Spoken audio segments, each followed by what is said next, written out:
नमस्कार, ये आकाशवाणी शिमला है। अब आप नुसरत अंजुम से प्रादेशिक समाचार सुनिए। शिमला के पीटरहॉफ में चल रहे 2 दिवसीय राष्ट्रीय सहकारिता सम्मेलन के समापन अवसर पर आज शाम मुख्यमंत्री सुखविंदर सिंह सुक्खू मुख्य अतिथि के रूप में शिरकत करेंगे। वहीं केंद्रीय सहकारिता राज्य मंत्री कृष्ण पाल गुर्जर विशेष अतिथि के रूप में मौजूद रहेंगे। कल से शुरू हुए राष्ट्रीय सहकारिता सम्मेलन में पारंपरिक संस्थाओं और आधुनिक तकनीकी समाधानों के बीच नई संभावनाओं का मार्ग प्रशस्त होगा। सम्मेलन में कृषि, डेयरी, ग्रामीण विकास, सहकारी, बैंकिंग और वित्तीय प्रौद्योगिकी क्षेत्र के प्रतिनिधि एक ही मंच पर जुटे हैं। आज हिंदी दिवस है। इसी दिन वर्ष 1949 में संविधान सभा ने देवनागरी लिपि में हिंदी को देश की राजभाषा के रूप में स्वीकार किया था।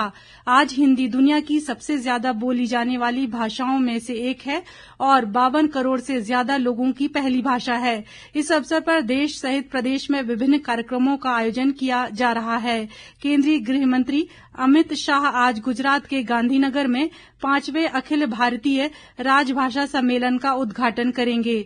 विदेश मंत्री डॉक्टर एस जयशंकर ने सोशल मीडिया पोस्ट में कहा कि हिंदी देश की संस्कृति और परंपराओं में वैश्विक रुचि बढ़ाने का महत्वपूर्ण पहलू है। सड़क परिवहन व राजमार्ग राज्य मंत्री अजय टम्टा आज कुल्लू व मनाली विधानसभा क्षेत्र के आपदा प्रभावित इलाकों का दौरा कर प्रभावितों से मिलेंगे। देर शाम वे कुल्लू में NHAI व अन्य संबंधित विभागों के अधिकारियों के साथ बैठक भी करेंगे। प्रदेश के अधिकांश भागों में मानसून की वर्षा का क्रम जारी है। राज्य में हो रही भारी वर्षा से सामान्य जनजीवन प्रभावित हुआ है। पिछले 24 घंटों के दौरान कुल्लू, चंबा, शिमला सहित अन्य क्षेत्रों में व्यापक वर्षा हुई है। भारी बारिश के कारण पौंग बांध का जलस्तर फिर से बढ़ गया है। अधिक जानकारी के साथ शिमला से हमारे संवाददाता।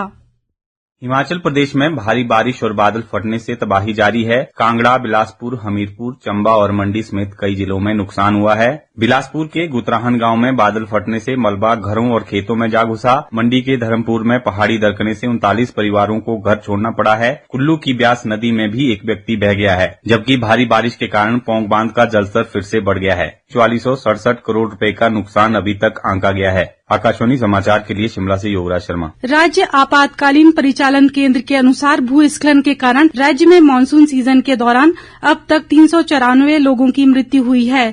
मौसम विभाग ने अगले 24 घंटों में राज्य के 7 जिलों में भारी बारिश का येलो अलर्ट जारी किया है।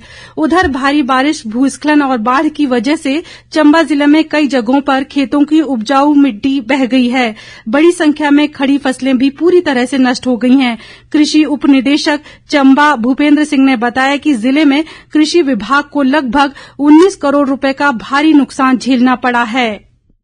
हाल ही में जो भारी बारिश हुई है, इसमें जो हमारे चंबा जिला में जो फसलें किसानों द्वारा लगाई गई थी उनमें भी काफी भारी नुकसान हुआ है। खेत जो लैंडस्लाइड की वजह से बह गए हैं या जो भारी बारिश की वजह से फसलें जो खराब हुई है या सब्जियां जो खराब हुई है, उसका हमने एक अनुमानित एस्टीमेट जो लगाया हुआ है तो लगभग 19 करोड़ का जो है नुकसान चंबा में हुआ है। इसी के साथ ये समाचार बुलेटिन समाप्त हुआ। हमारा अगला बुलेटिन आप सुन सकते हैं दोपहर 3 बजे। नमस्कार।